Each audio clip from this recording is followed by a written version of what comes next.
ರೇಣುಕಾಸ್ವಾಮಿ ಕೊಲೆ ಪ್ರಕರಣಕ್ಕೆ ಸಂಬಂಧಪಟ್ಟಂತೆ ಪೊಲೀಸರು ಬಹುದಿನಗಳಿಂದ ನಿರೀಕ್ಷೆ ಮಾಡ್ತಾ ಇದ್ದ ಎಫ್ಎಸ್ಎಲ್ ರಿಪೋರ್ಟ್ ಈಗ ಪೊಲೀಸರ ಕೈ ಸೇರಿದೆ. ಬೆಂಗಳೂರು ಮತ್ತು ಹೈದರಾಬಾದ್ ಎಫ್ಎಸ್ಎಲ್ಗಳಿಂದ ರಿಪೋರ್ಟ್ ಅನ್ನು ಕಳಿಸಲಾಗಿದೆ. ಸ್ಫೋಟಕ ಮಾಹಿತಿಗಳು ಹೊರಬಂದಿದೆ. ದರ್ಶನ್ಗೆ ಕಂಟಕ ಫಿಕ್ಸ್ ಅಂತ ಇವೆ ಈ ರಿಪೋರ್ಟ್ಸ್.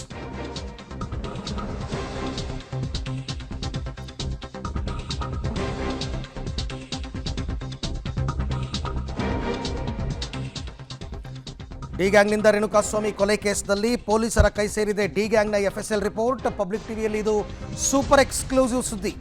ಎಫ್ಎಸ್ಎಲ್ ರಿಪೋರ್ಟ್ನಲ್ಲಿ ಸ್ಫೋಟಕ ಮಾಹಿತಿ ಇದೆ. ರೇಣುಕಾಸ್ವಾಮಿ ಕೊಲೆ ಕೇಸ್ನಲ್ಲಿ ಇವರೆಲ್ಲ ತಗ್ಲಾಕೋತಾರಾ? ಸೊ ಹಲವಾರು ಎಕ್ಸ್ಕ್ಲೂಸಿವ್ ಡೀಟೇಲ್ಸ್ ಇದೆ ಇದರಲ್ಲಿ. ತಲೆಗೆ ಗಂಭೀರ ಗಾಯ ಆಗಿದೆ, ಮೆದುಳಿನಲ್ಲಿ ತೀವ್ರ ರಕ್ತಸ್ರಾವವಾಗಿದೆ, ಸಾವಿಗೆ ನಿಖರ ಕಾರಣ ಏನು ಅಂತಕ್ಕಂಥ ಸ್ಫೋಟಕ ಮಾಹಿತಿ ಎಫ್ಎಸ್ಎಲ್ ರಿಪೋರ್ಟ್ನಲ್ಲಿ ಬಹಿರಂಗವಾಗಿದೆ.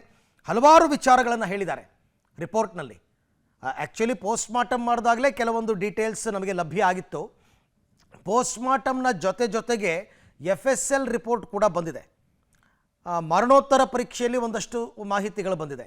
ಈಗ ಮೊದಲಿಗೆ ಮರಣೋತ್ತರ ಪರೀಕ್ಷೆ ನೋಡ್ಬೋಣ. ಪೋಸ್ಟ್ಮಾರ್ಟಮ್ ರಿಪೋರ್ಟ್ ನಂಬರ್ 1 ಏನು ಹೇಳುತ್ತೆ ಅಂತಂದರೆ, ಎದೆಯ ಎಲುಬು ಮುರಿದಿದೆ. ಈ ರಿಬ್ಸ್ ಅಂತ ನಾವೇನು ಹೇಳ್ತೀವಿ, ಆ ಎದೆಯ ಮೂಳೆ ಮುರಿದಿದೆ ಅಂತ ರಿಪೋರ್ಟಲ್ಲಿದೆ. ಶ್ವಾಸಕೋಶಕ್ಕೆ ಮೂಳೆ ಚುಚ್ಚಿದೆ. ಆ ಮುರಿದಂತಹ ರಿಬ್ಸ್ ಮೂಳೆ ಅದು ನೇರವಾಗಿ ಶ್ವಾಸಕೋಶಕ್ಕೆ ಹೋಗಿ ಚುಚ್ಚಿದೆಯಂತೆ. ಅಂದರೆ ಇವ್ರು ಎಷ್ಟರ ಮಟ್ಟಿಗೆ ಹೊಡೆದಿರಬೇಕು ಅನ್ನೋದನ್ನು ಅರ್ಥ ಮಾಡ್ಕೊಳ್ಳಿ.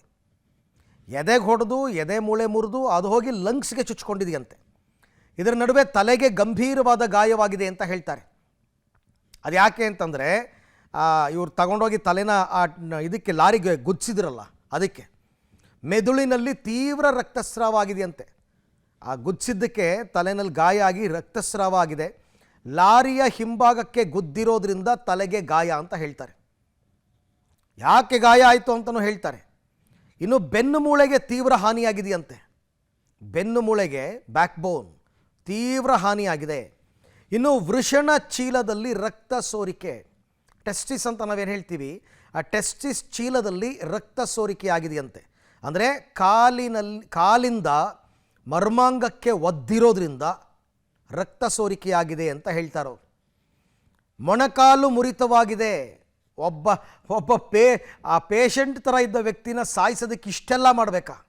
ಮೊಣಕಾಲು ಮುರಿತವಾಗಿದೆಯಂತೆ. ಬಲಗಣ್ಣಿಗೆ ತೀವ್ರ ಹಾನಿಯಾಗಿದೆ. ಬಲಭಾಗದ ಕಣ್ಣಿಗೆ ತೀವ್ರ ಹಾನಿಯಾಗಿದೆ. ಡೆತ್ ಟೈಮ್ ಅವ್ರು ಹೇಳೋದು ಸಾಯಂಕಾಲ 6ರಿಂದ 6:30. ಟೋಟಲಿ ಸಮ್ಮರಿ ಏನಂತಂದರೆ, ಸಾವಿಗೆ ಕಾರಣ ಮೆದುಳಿನಲ್ಲಿ ತೀವ್ರವಾದ ರಕ್ತಸ್ರಾವ. ಇದೆಲ್ಲವೂ ಕೂಡ ಮರಣೋತ್ತರ ಪರೀಕ್ಷೆ, ಪೋಸ್ಟ್ಮಾರ್ಟಮ್ ರಿಪೋರ್ಟ್ ಅಂತ ನಾವೇನು ಹೇಳ್ತೀವಿ, ಆ ರಿಪೋರ್ಟ್ ನಂಬರ್ 1 ಈಗ ಬಂದಿರತಕ್ಕಂಥದ್ದು.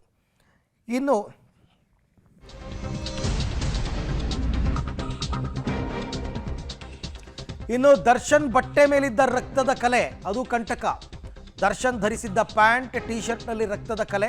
ಅಂದರೆ ಅದು ಲ್ಯೂಮಿನಲ್ ಟೆಸ್ಟ್ ಅಂತ ಮಾಡ್ತಾರೆ, ಏನೋ ಒಗೆದು ಒಣಗಾಕಿದ್ರಂತೆ, ಅದನ್ನು ಬಿಡದೆ ತಾಕೊಂಬಂದಿದ್ರು ಇವರು.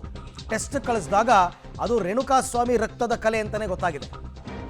ಹಾಗಾಗಿ ಈಗ ದರ್ಶನ್ ಬಟ್ಟೆ ಮೇಲೆ ರಕ್ತದ ಕಲೆ ಇದೆಯಲ್ಲ, ಅದು ಕೂಡ ಈಗ ದರ್ಶನ್ಗೆ ಕಂಟಕ. ಇದೇ ಮೇಜರ್ ಎವಿಡೆನ್ಸ್ ಆಗುತ್ತೆ ನನ್ನ ಪ್ರಕಾರ ದರ್ಶನ್ ವಿಚಾರದಲ್ಲಿ, ಬೇರೆ ಅವ್ರ ವಿಚಾರದಲ್ಲ, ದರ್ಶನ್ ವಿಚಾರದಲ್ಲಿ. ಏನು ಹೇಳುತ್ತೆ ರಿಪೋರ್ಟ್ ನಂಬರ್ 2? RR ನಗರ ನಿವಾಸದಲ್ಲಿ ವಶಕ್ಕೆ ಪಡೆದಿದ್ದ ಬಟ್ಟೆ ಅದು.